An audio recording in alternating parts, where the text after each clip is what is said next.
ดเวียกเหตุงานอยู่บ่เศร้าใต้กบใต้เขียดยำแมงอีเต้าได้ปากสิเอาใส่ด่างตึกเดใส่เป็ดใส่ใส่ให้บ้านคนยองว่าอายคักแน่แยกไข่หมดแดงมีปองขุดแง่หากสิงนกคงคนยองว่าเก่ง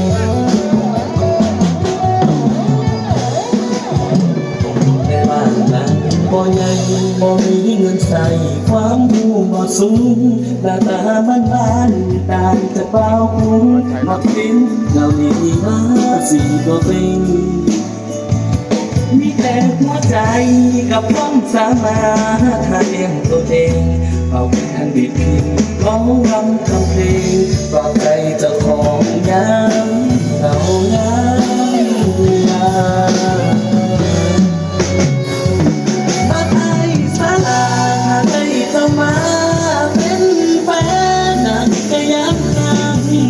งแน่ไอ้จะจุ่มเงินเฝ้าเอาไปมา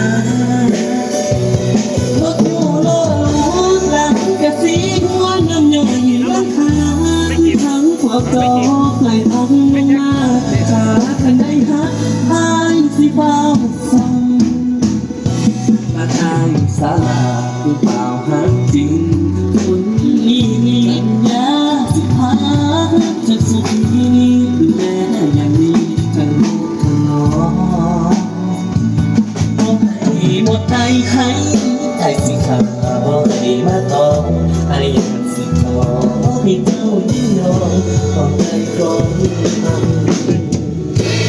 รักอายสาลา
มาทางสาลาผู้เปล่าฮักจริงคนนี้ปัญญาสิพาจะสุขีดูแลอย่างดีทั้งลูกทั้งน้องบ่ให้หมดใจให้ไอ้สิขาบ่ให้มาต้องไอ้อยากสิขอให้เจ้ายิ่งยอมความใจก่อนตั้งมาอายบ่ให้หมดใจให้ไอ้สิขาบ่ให้มาต้องไอ้อยากสิขอให้เจ้ายิ่งยอมความใจของมันมาอายสา